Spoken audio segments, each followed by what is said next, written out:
Bien.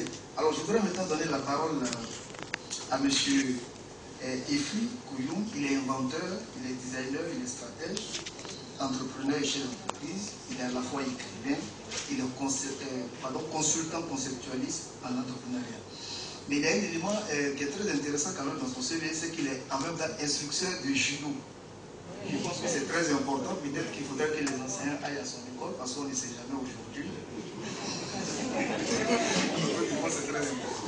Ok. Je vous laisse donc la parole au public pour votre communication en 15 minutes. Merci. Honorables invités, monsieur l'inspecteur général, monsieur le représentant du ministre,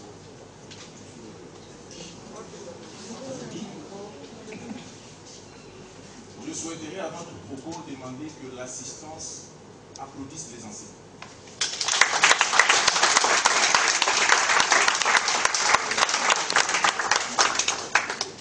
L'enseignement est un métier noble. Il est obstétrique, c'est comme une femme qui prépare la maternité. Il lui faut des soins appropriés. Et tel qu'il faut des soins appropriés pour la maman, il en faut aussi pour l'enfant ou le bébé. Nous allons parler de la culture organisationnelle. Je suis content que mes prédécesseurs aient touché d'une manière ou d'une autre les points sur lesquels je vais travailler. Et je reviens, avant de commencer mon exposé, sur tout ce qu'a dit le professeur en dernier lieu. On a parlé d'une discipline positive. Avons-nous une discipline positive? Est-ce que nos règlements sont positifs ou négatifs? Lorsqu'on fixe les règlements, on dit ne fais pas ceci. Est-ce qu'un règlement doit envoyer vers le négatif ou doit encourager vers le positif? Du sens vers lequel tu orientes ta pensée, c'est dans ce sens que sera axée ta manière d'agir. Dites à l'enfant, garde le silence, mais ne dites pas faites pas de bruit. Parce que dans sa psychologie, quand tu lui dis ne fais pas de bruit, c'est une injonction. Mais garde le silence, c'est une nature. Donc l'approche, quand elle est positive, ça donne des résultats positifs. Lorsqu'on va dans des réglementations qui sont strictement négativistes, où on regarde ce qu'il faut réprimander, ça veut dire que nous collons notre manière d'éduquer à ce qui est négatif. Alors, nous allons parler de la culture organisationnelle et entrepreneuriale dans le système éducatif ivoirien. Nous avons un brillant chef d'État, M. Alassane, son Excellence Alassane Ouattara, qui est visionnaire, qui a voulu que l'école ivoirienne intègre en son sein la réforme à l'entrepreneuriat. Ça répond à la devise de la Côte d'Ivoire, comme le professeur vient de le dire. La Côte d'Ivoire a l'une des meilleures devises du monde, mais que souvent les Ivoiriens ne connaissent pas. Et c'est une devise entrepreneuriale. C'est de l'entrepreneuriat la devise de la Côte d'Ivoire. Alors, lorsqu'on va parler de la culture organisationnelle, la culture organisationnelle et la culture entrepreneuriale sont aujourd'hui pour notre système éducatif des défis. Parce que nous devons nous mettre au diapason. Nous devons nous mettre à la hauteur afin de générer, non pas les bâtiments de l'émergence, mais les élèves de l'émergence. Parce que l'émergence telle que le voit le président de la République, par exemple, c'est que si c'est une école, que cette école produise des personnes capables de prospecter, de propulser et d'encourager ou de soutenir cette qualité de vie qui sera émergente.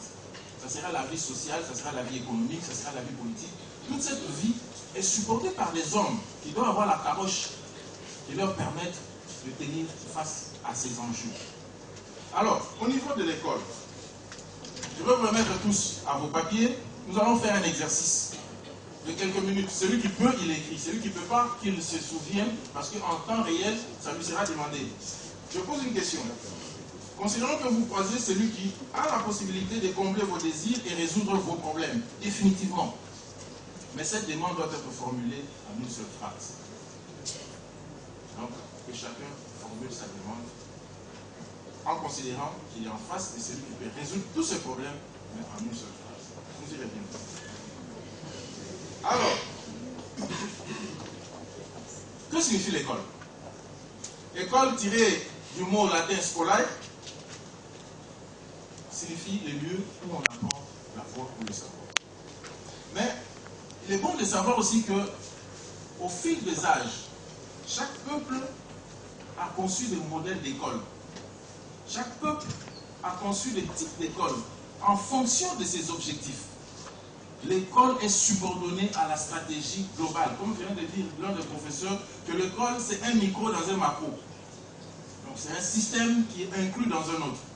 Dès lors que l'école n'est pas en phase, où l'école ne peut pas propulser la nouvelle vision, l'école devient fardeau et le système chamboule. Tout ce qui a été dit ici trouve leur solution dans la culture organisationnelle. Et c'est de cette culture organisationnelle que nous allons parler. Ici, chez nous, en Côte d'Ivoire comme partout en Afrique, nous avons hérité de l'école occidentale. C'est l'école qui, elle-même aussi, résulte de l'école gréco-romaine. Donc, nous sommes en train de nous perfectionner dans un modèle quelconque. Vous irez quelque part dans le monde, vous trouverez qu'ils ont aussi un autre modèle sur lequel ils s'appuient. Mais l'objectif restant le même. Alors là, je vais poser la première question. Si l'instruction est universelle, 1 plus 1 égale 2 partout, les États-Unis au Japon, pourquoi le même 1 plus 1 aux États-Unis permet de fabriquer la bombe atomique et en Côte d'Ivoire, ça ne permet pas de le faire? Ça veut dire qu'en plus de l'instruction, il y a l'éducation qui manque. L'éducation n'a pas suivi. Et si je reviens encore à ce que le professeur a dit, nous avons la meilleure devise plutôt, mais qu'est-ce qui pose ton problème? C'est que nous avons été instruits plutôt à assimiler cette devise, mais nous n'avons pas été éduqués à l'appliquer. Voilà le problème. Partout on peut le répéter, c'est comme le verset coranique. Mais à quel moment on peut l'appliquer? Ça, ce n'est plus l'instruction, c'est l'éducation. Alors, quel est le rôle traditionnel de l'école dans une société? L'école est instituée par 3 principes moraux, qui sont des devoirs ou des obligations, qui sont fondamentaux et qui peuvent être comprises comme suit. 1. Devoir d'éduquer. C'est l'obligation de perpétuer la diffusion du patrimoine immatériel de la société. Ça veut dire les savoirs et les connaissances acquises de génération en génération. 2. Le devoir d'instruire. C'est l'obligation plutôt d'inculquer les fondamentaux qui concourent à la compréhension du fonctionnement d'un système. Et 3. Le devoir de former, qui est l'obligation d'initier à la pratique afin de faciliter l'insertion socio-professionnelle. D'où la devise éduquer, instruire, former ou inverser, comme vous le pouvez, utilise les systèmes éducatifs. Cependant, cette logique doit être comprise dans les 2 sens du principe de l'apprentissage. C'est-à-dire, s'il y a obligation d'éduquer, il y a aussi obligation d'accepter d'être éduqué ou de faire éduquer. S'il y a obligation d'instruire, il y a aussi obligation d'accepter d'être instruit. Et s'il y a obligation de former, il y a aussi obligation d'accepter d'être formé. L'école est donc une institution de transmission perpétuelle des savoir-être et des savoir-vivre au sein d'une société. Pourquoi ces obligations transversales alors? Parce que dans une société, l'école doit répondre aux besoins de développement à travers les générations. Au niveau d'un État, on observe par exemple, d'une part, le gouvernement ou les gouvernants qui sont tenus de mettre en place une politique éducative en rapport avec les objectifs que vise l'État. Et c'est grâce, par exemple, à cette organisation efficace que le collège moderne de Cocody nous reçoit aujourd'hui, 50 ans après son existence. Parce que cette disposition a été mise en place par l'État des Côtes d'Ivoire. D'autre part, les parents qui ont eu des enfants sont tenus de les scolariser, afin que ceux-ci deviennent des citoyens responsables qui prennent une part active dans le développement de la société. C'est ce que de nombreux parents d'élèves ont fait et continuent de faire. Et chacun d'entre nous amène le profit. Les élèves sont quant à eux tenus de s'appliquer dans ce schéma afin de garantir leur épanouissement dans la société et être au service de la communauté qui a contribué à leur formation. Mes chers élèves, vous n'êtes pas formés pour être des singularistes ou des individus. Vous êtes formés par un système pour travailler dans un système. Retenez-le bien. Ainsi donc, nous pouvons affirmer que le rôle de l'école est de former des individus compétents qui développent des communautés fortes. Voilà le rôle de l'école. Fabriquer, produire, générer des individus compétents. Un seul, compétent, mais qui doit générer une communauté forte. Alors, comment arriver à produire des citoyens compétents pour des collectivités fortes? On observe par exemple que la Côte d'Ivoire post-indépendance, 60-70, avait essentiellement comme marché d'emploi l'administration. Ce qui a motivé la ruée vers la fonction publique et la mise en œuvre par l'État des programmes éducatifs répondant aux besoins de l'organisation territoriale et administrative. Cependant, plus de 50 ans après l'indépendance, la Côte d'Ivoire se trouve face à de nouveaux enjeux socio-économiques. La démographie galopante, les jeunes, la mondialisation, le changement climatique, qui lui impose de développer un système éducatif capable de produire des citoyens aux esprits entreprenants et entrepreneurs, qui soient en mesure d'intégrer ou d'interagir avec leur milieu de vie ou professionnel en ayant des capacités entrepreneuriales poussées et les qualités requises pour faire avancer leur environnement immédiat pour leur communauté. Voilà le type de citoyens dont la Côte d'Ivoire a besoin aujourd'hui. C'est un pouvoir qu'on donne à l'individu qui est l'enfant pour que, de manière isolée, qu'il soit en mesure d'affronter les situations et de porter les solutions et que l'un à l'autre, nous soyons tous ensemble de concourir à cet objectif. Alors, pour quelles raisons? Les points ci-après sont des enjeux socio-économiques stratégiques pour l'État. Nous notons la diversification des compétences entrepreneuriales dans un contexte démographique galopant avec une population à majorité jeune. Lorsque nous avons 70% de notre population qui est à majorité jeune, ça veut dire que nous devons vivre dans le futur, mais non pas dans le présent. La création d'emplois et le maintien de la main-d'œuvre dans les différentes régions du pays. Lorsqu'on dit en 2050, 3 quarts de la population mondiale vivra dans les villes, ça pose le problème de la ville. Mais pourquoi ils quittent le village? Il n'y a pas d'organisation, il n'y a pas de valeur à ce niveau-là qu'ils doivent défendre de manière concrète pour pouvoir les garder sur place. Ils sont obligés de migrer. Quand la vie devient dangereuse, on migre, c'est naturel. Tout le monde l'a fait, même Jésus l'a fait. Alors, la recherche de solutions efficientes sur la question de profil de sortie et de compétences des élèves pour une bonne insertion sociale et une réduction du chômage chez les jeunes. Nous allons à l'école pourquoi? Si c'est pour apprendre 1 plus 1 égale 2 et ensuite sortir avec un gros diplôme, ça veut dire qu'on a passé 20 ans, 30 ans pour rien. C'est cadeau. Une question à l'assistance. 1 plus 1 égale 2. Un homme et une femme égale combien? Un homme et une femme égale combien? Ça peut venir chez moi. Voilà. Il y aura plusieurs réponses. Mais il y a une seule petite réponse. Un homme et une femme égale un couple. C'est trop petit. Chacun connaît. Mais pourquoi vous ne le connaissez pas? Parce que à la question 1 plus 1, vous avez utilisé votre savoir de l'intellect qui est issu de l'instruction. Mais vous n'avez pas appliqué votre éducation qui vous permet de faire le lien entre le fait que ce soit un homme et une femme, qu'est-ce que ça va devenir. Donc là, on est dans le domaine de la contextualisation de la connaissance. Et c'est ce qui fait que nos jeunes diplômés vont tous chercher du travail, de l'honneur, au lieu de créer leur propre entreprise. C'est l'absence de la contextualisation de la connaissance. Sinon, la connaissance, elle est là. Et c'est sa contextualisation qui pose problème. Alors, la recherche du développement social pour assurer une prospérité pour tous est aussi l'un des enjeux capitaux. La richesse doit être redistribuée, partagée. Que ce soit la richesse mentale, que ce soit la richesse physique, que ce soit la richesse économique, tout doit être redistribué. Quelles sont alors les stratégies à adopter? Je l'ai dit tout à l'heure que la réforme de l'éducation à la culture entrepreneuriale entretenue ou menée actuellement sous la houlette de Madame le ministre, Madame Kandia Camara, vient à point nommé, car elle vient renforcer un joli système qui est déjà en place, qui est l'APC.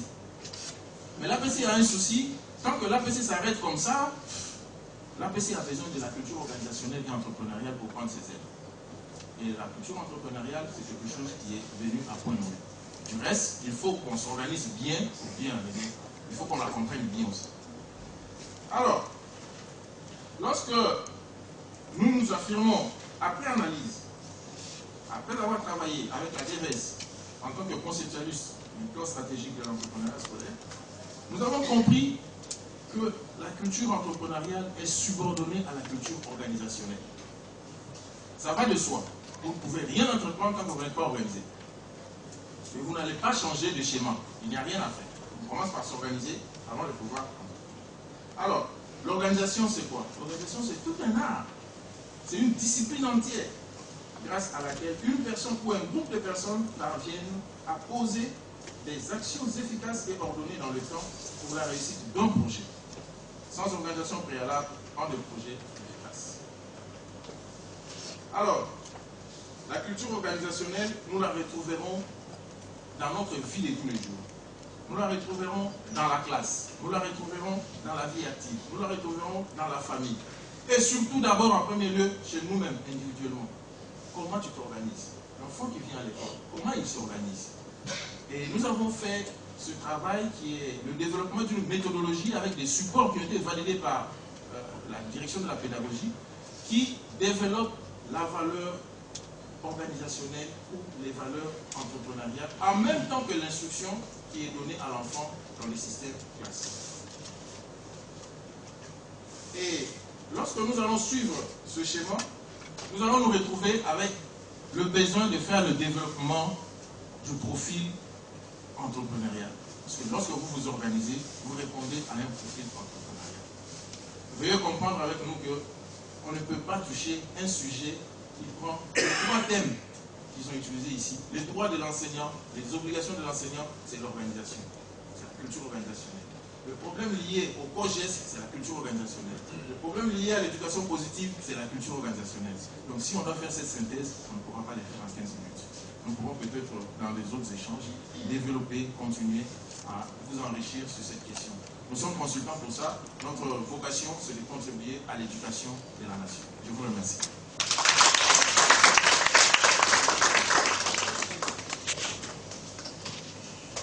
Merci à M. Frikoyoum qui nous a donc entretenu sur le thème de l'école ivoirienne face au défi de la culture organisationnelle et entrepreneuriale pour l'émergence en 2020. Je voudrais qu'on applaudisse une fois de plus. Il a dit en substance que ce dont a besoin la Côte d'Ivoire, c'était des citoyens entreprenants et entrepreneurs. Je reste persuadé que tout à l'heure, il fera la nuance entre entreprenant et entrepreneur. Il a dit aussi que l'absence de la conceptualisation pose le problème. C'est ce qui pose le problème, nonobstant la compétence et la présomption de connaissance. Merci encore à nos différents communicateurs. Je pense que nous avons pratiquement plus d'une heure d'activité.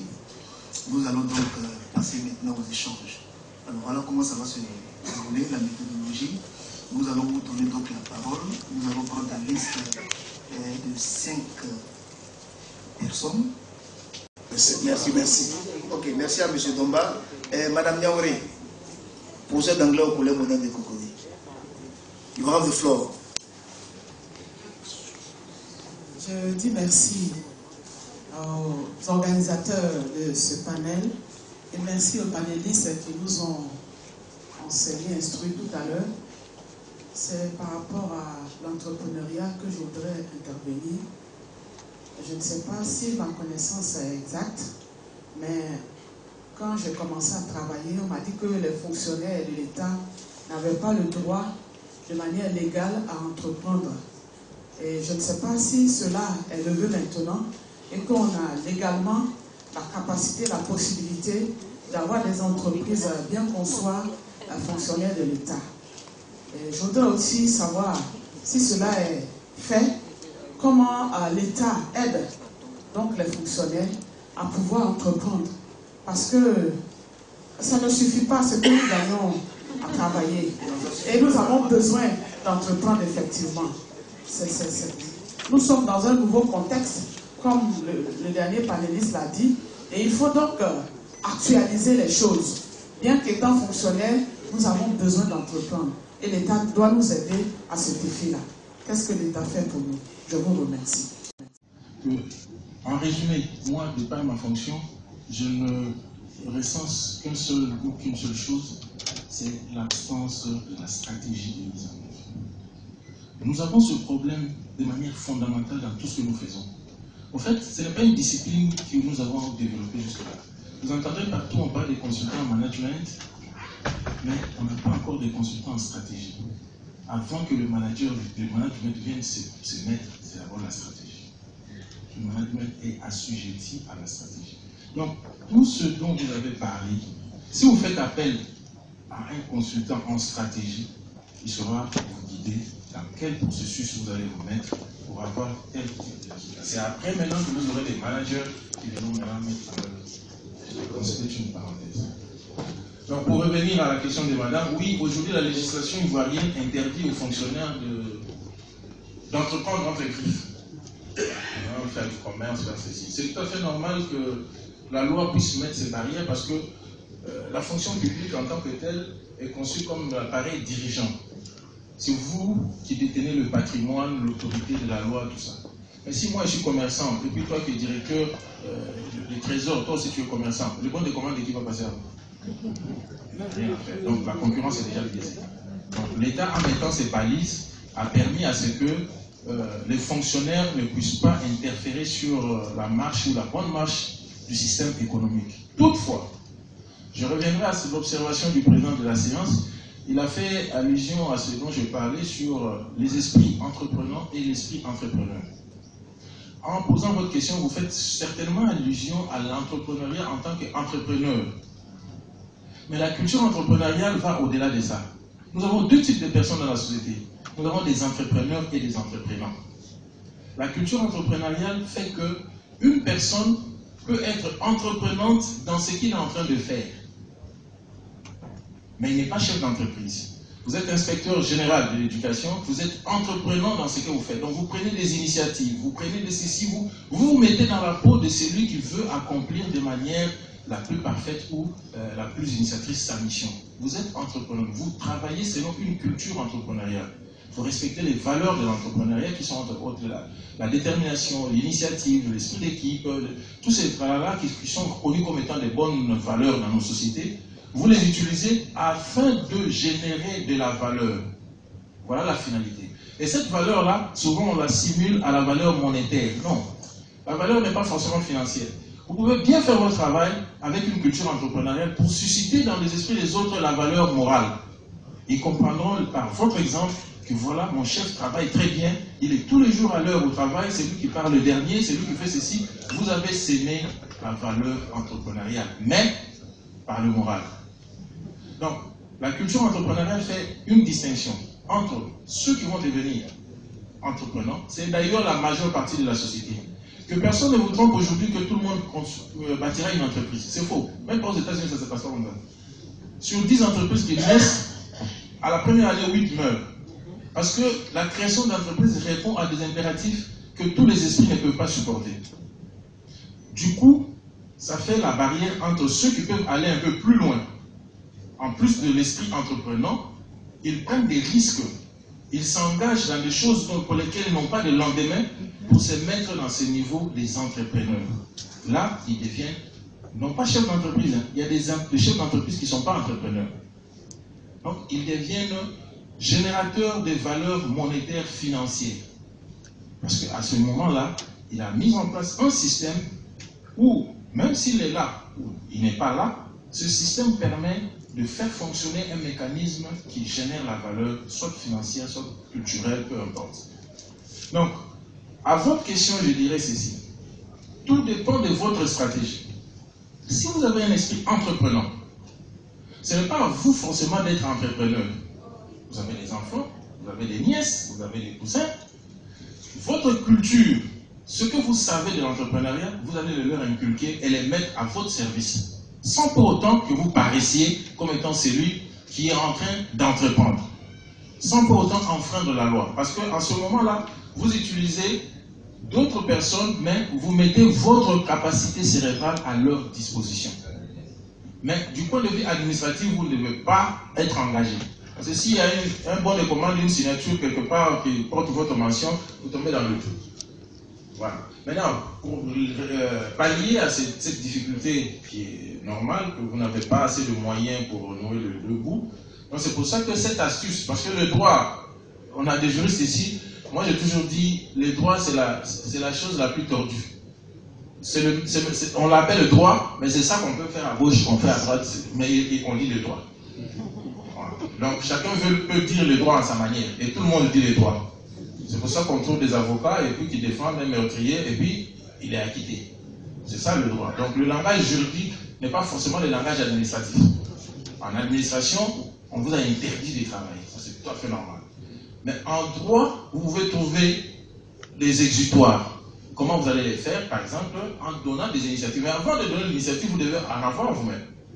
C'est-à-dire qu'il faut comprendre comment ça fonctionne pour ne pas tomber dans le piège. Remettre l'argent aujourd'hui à un cousin parce que vous avez un compte bancaire ou bien faire une concession avec la banque pour qu'il vous donne le moyen de faire une plantation. Si vous n'avez pas le temps d'aller voir en face par vous-même comment ça se passe, ce n'est pas la peine. Mais par contre, si vous avez la culture entrepreneuriale, vous allez évaluer. Vous vous souvenez qu'à un certain moment, c'était la ruée vers l'EVA. Après, c'est devenu la ruée vers la NACAS. Après, ça veut dire que les gens n'ont pas d'initiative. Ils attendent que quelqu'un fasse et puis tout le monde va suivre. Et pourtant, l'argent que vous avez mis dans la NACART, que vous n'avez pas le temps d'aller contrôler, vous aurez pu mettre ça dans une activité en ville, ça allait vous générer un peu petit à petit jusqu'à ce que vous allez avoir.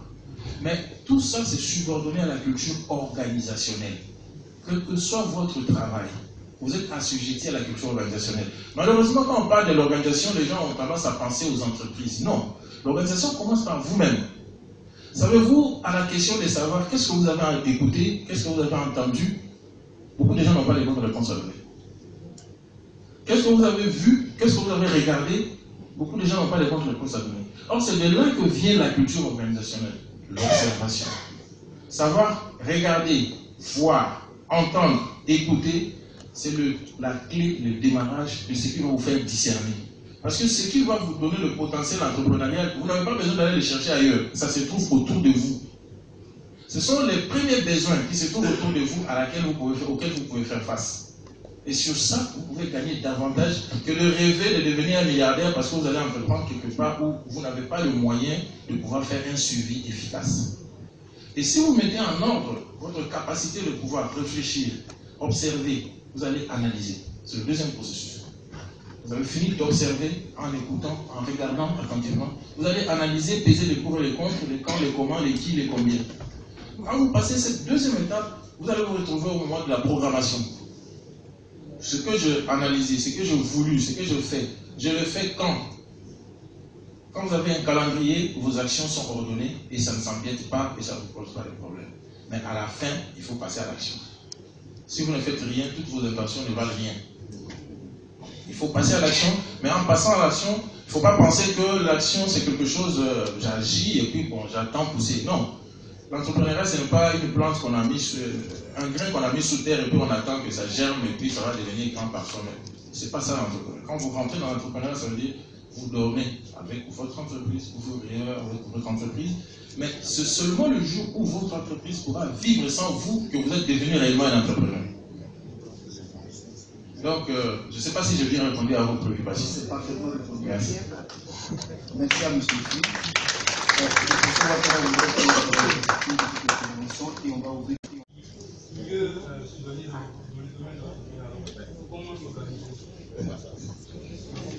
C'est une très belle question. Observer. Quand tu veux observer, ou si tu veux bien observer, il faut bien regarder. Quand tu regardes bien, tu vois. Quand tu regardes seulement, tu ne vois pas. Ensuite, il faut bien écouter. Il ne faut pas seulement entendre. Il y a une nette différence. Quand tu entends et que tu n'écoutes pas, ça veut dire que tu ne comprendras pas. Quand tu as fini cette étape, il faut analyser. Parce que de ton observation sortira les éléments clés. Ça veut dire que tu vas analyser, observer une situation. Tu n'analyses pas un vide. Quand on dit observer, ça veut dire que tu fais la relation entre les éléments et les hommes et les faits. Tu ne regardes pas l'homme, mais tu regardes ce qu'il fait et ce qui en déduit. Tu regardes une situation, autour de moi, on ne livre pas de pain, qu'est-ce que je dois faire pour avoir du pain ici? C'est une situation problème qui va t'entraîner. Vous l'apprenez à l'APC, c'est pour ça que je dis l'APC seul, c'est à moitié. Vous l'apprenez en APC, vous partez par une situation problème. En suivant les mêmes schémas, tu observes, tu analyses, tu fais une programmation et tu te mets en activité. C'est la seule démarche que tu mener à la réussite. Mais en plus de ça, il faut que tu t'inculques des valeurs qui sont les racines de cet entrepreneuriat. Quand tu vois un arbre aller plus haut, il doit avoir des plus longues racines, des plus profondes racines. Donc si tu veux aller plus haut à l'entrepreneuriat, tu te sens des valeurs. C'est le courage, la détermination, le goût du risque, l'esprit d'équipe, le leadership, l'initiative. Toutes ces valeurs, si tu en fais maître, ce n'est pas l'enseignant qui te les donne. Hein. C'est toi en tant qu'individu. Quand tu te réveilles le matin, tu t'appliques à ça et bravo l'entrepreneuriat et les ventes. Merci à tous nos communicateurs. Je ne vais pas me lancer dans une conclusion. Je pense que les différentes interventions de nos communicateurs font beaucoup de conclusions. Je voudrais tout simplement dire un grand merci. merci à l'assistance, dis merci à mes amis de la société civile, dis merci au ministère des Droits de l'Homme et des Libertés publiques, mesdames, merci d'être venus, dis un grand merci au ministère de la Culture, au ministère de l'Éducation nationale, dis merci à nos collègues qui ont effectué le déplacement, nous lançons des impératifs pédagogiques. Et bon, je vous et donc la parole à M. Kofi Aimé, j'ai fini ma part. Merci.